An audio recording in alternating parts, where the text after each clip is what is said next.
Ang tumataas na halaga ng bilihin ay isang malaking dagok sa mga mamamayan, kaya't kahit gaano pa kalaki ang sweldo, tila hindi ito nagtatagal. Marami rin sa atin ang walang ipon o savings na tinatabi para sa biglaang pangangailangan. Kumusta mga kababayan? Sa videong ito, pag-uusapan natin ang isang katanungan na madalas nating naririnig. Bakit parang dumadaan lang sweldo mo? Ang sagot sa tanong na ito ay komplikado at may iba't ibang dahilan, kaya't atin itong himayin. Una, kailangan nating tignan ang gastusin sa araw-araw. Marami sa atin ay mga breadwinner ng pamilya, at ang sahod ay hindi lang para sa sarili kundi para sa buong tahanan.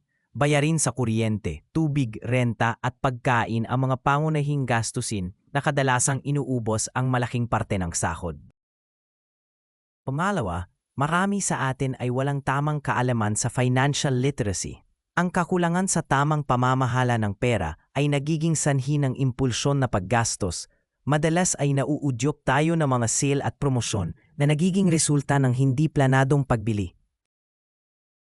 Pangatlo, may mga utang na kailangan bayaran. Karamihan sa mga Pilipino ay may mga loan o utang na kailangang unahin, mula sa pautang sa bangko hanggang sa mga hulugang bayad. Ang pagbabayad ng utang ang nagbabawas sa disposable income o perang maaaring gastusin sa iba pang bagay. Ika-4, social pressure o ang tinatawag na hiyang kultura ay bahagi ng buhay ng maraming Pinoy.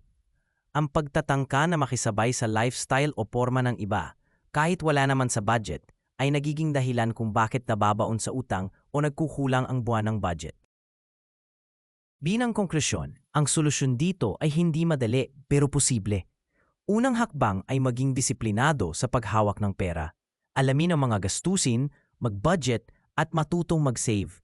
Huwag basta-basta padala sa emosyon sa paggastos at hangga't maaari, iwasang mangutang.